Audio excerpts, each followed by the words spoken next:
최근 지인에게 들었던 것 중에 가장 소름 끼쳤던 이야기를 제보해 보겠습니다. 때는 2011년 홍대에 입학하게 된 저의 고향 친구 A는 과 동기와 함께 살기로 했고 학교 근처에 있는 자취방을 구하게 되었습니다. 자취방은 평수가 큰 반지하 투룸이었는데 홍대역 9번 출구에서 도보로 5분 거리에 있었고 가격이 보증금 1,000만 원에 월세는 60만 원으로 가격도 아주 저렴했다고 합니다. 문제의 시작은 화장실 조명이었습니다.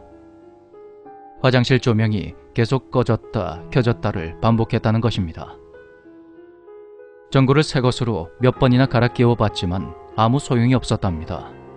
희한한 건 둘 중에 한 명이 집에 혼자 있을 때면 조명이 그렇다는 거였죠.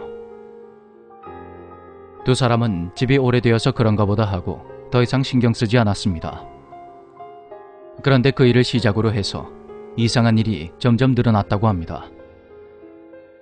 그 집은 방이 2개에 거실 겸 주방이 꽤 넓었는데 두 사람이 각자의 방에 들어가서 문을 닫고 있으면 거실에서 누군가가 맨발로 막 돌아다니는 그런 소리가 들려왔다고 합니다. 누군가 집에 혼자 남아서 방문을 닫고 있으면 문고리가 마구 달가락거리기도 했답니다. 평소 기가 센 편인 A는 그나마 덜했는데 A의 룸메이트인 동기는 이상한 일을 더욱더 자주 겪었고 가위눌림도 심했다고 합니다. 그러다가 두 사람 모두 몇 달째 감기에 시달리게 되었는데 동기는 집안에서 넘어져 깁스를 하게 되었고 췌장염까지 앓게 되었다고 합니다. 또 한 번은 A가 가위에 눌렸는데 잠에서 막 깼을 때 옆집에 택배 오는 소리가 들렸다고 합니다.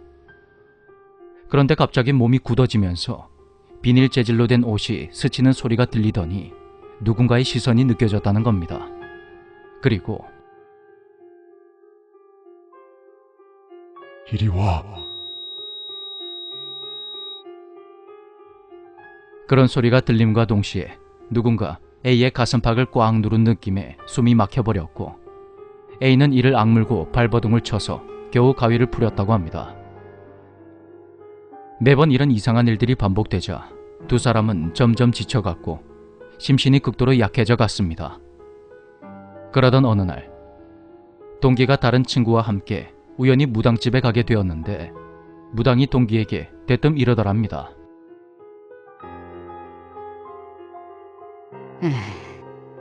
니네 집 아직도 귀신 나오지? 보아하니 장난치는 것들이 한둘이 아니네.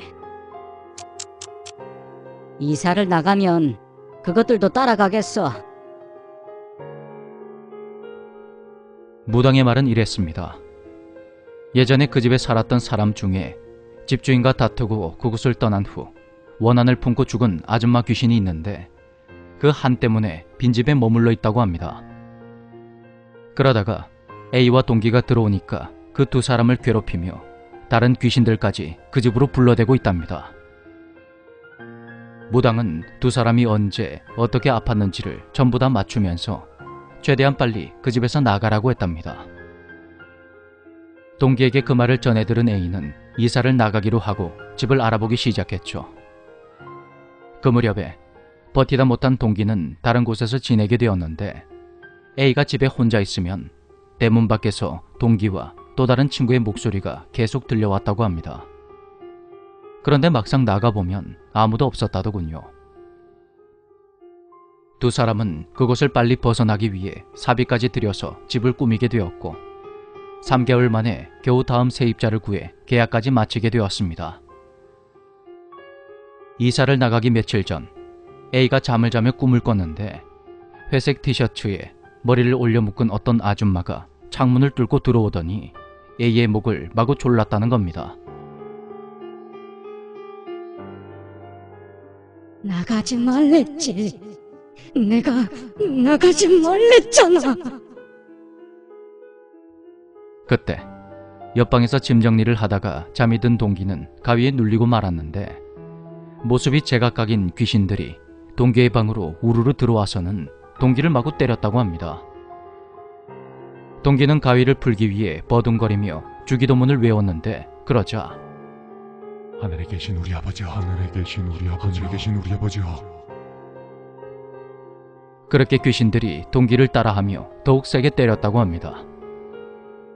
이사를 나간 후에도 두 사람은 한동안 가위에 시달려야 했고 그 일 이후로 A는 반지하와 값이 지나치게 싼 곳은 무조건 피해야 한다고 합니다.